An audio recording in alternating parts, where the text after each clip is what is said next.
Field of vision. The field of vision is the full extent of vision that is available when we focus on a certain subject or point. This field of vision is limited by the area of the retina, the margins of the orbit, nose, and cheek. The visual fields can be assessed by the following methods. First method, which is used in the clinical setting, is the confrontation method. The second is using the perimetry. Let's see how the confrontation method works.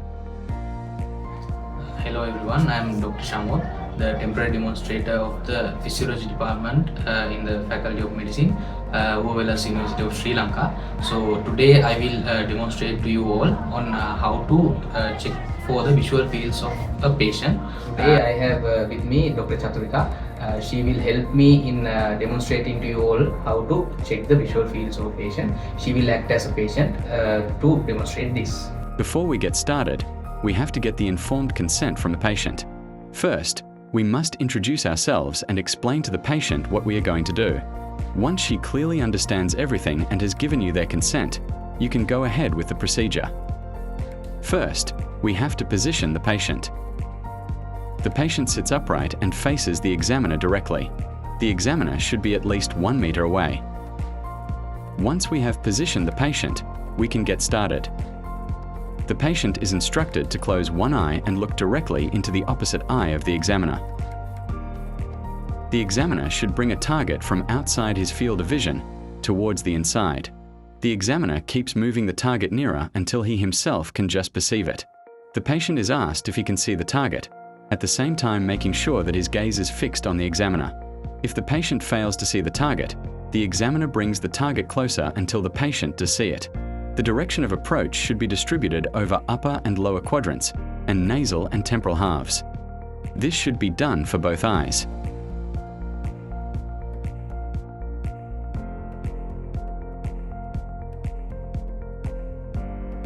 Once the procedure is complete, thank the patient. Now, let's see how the perimetry works. This method allows the visual field to be mapped, allowing for a clearer assessment of the field.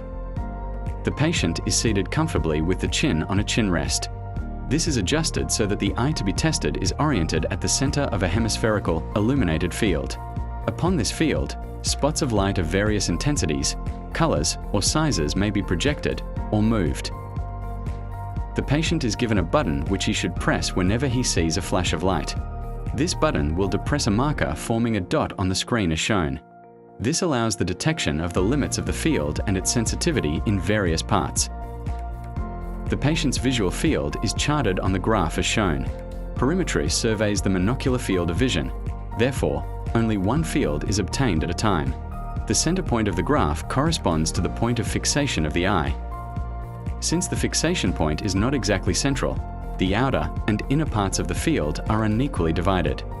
With an object of 5 mm diameter, the extent of the average field of vision is 100 degrees laterally, 60 degrees superiorly, 60 degrees medially, and 75 degrees inferiorly. Checking the visual fields is clinically important because it helps detect lesions anywhere along the visual pathway, from the retina and optic nerve to the optic chiasm, optic radiations, and visual cortex. Visual field defects may be the earliest sign of serious conditions such as glaucoma, optic neuritis, pituitary tumors, stroke, or intracranial masses, even when visual acuity is normal.